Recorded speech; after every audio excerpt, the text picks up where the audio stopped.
Oh, do you know, speaking of which, I remember, I'm sure we all remember these Tamagotchi type things from back in the day. I don't think I've ever had one, but the sad thing about these Tamagotchis was that they could die if you don't look after them. The thing dies, and often there was no way to reset them. So you basically had a dead thing that you had to throw away, and you got to buy new Tamagotchi, which was weird. So I think some of these you could reset, and then you could just go and do these things again, which is good. But there's an iOS game that is called. The same composer that made the music for this, Eli Rainsbury, she made the music for that game as well. It was something like My Best Friend, something about a bird, and I'll dig it out. I'll dig out the title.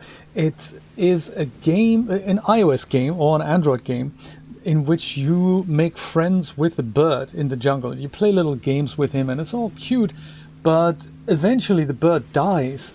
And I think there was much outrage because that wasn't mentioned on the sales description page, and people have gone into real depression because they formed a relationship with the app. So it's not a Tamagotchi anymore, it's now an app. And I think that's what I found very exciting, that the relationship we forge now with things like this. So I find myself forging a relationship with a monster.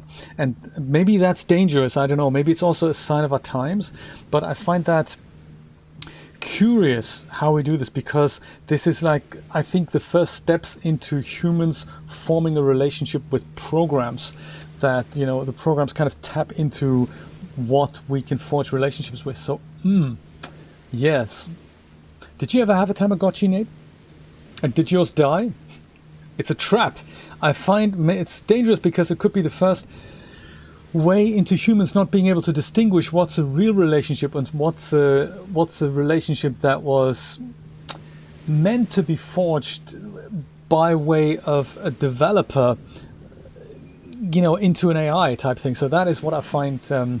That's what I find dangerous. Do you know? And then what we're going to do? What happens if the monster gets killed? I'd be sad.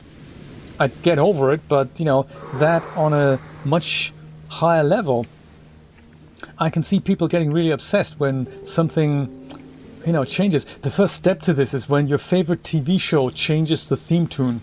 When that happens, you get really upset. Or when they remove characters without writing them out. That's a real break, and people have real issues with that. And I think that's the first step. And the second step is now us forging relationships with game characters that are quite clearly a program. Something goes wrong with the program, our life falls apart.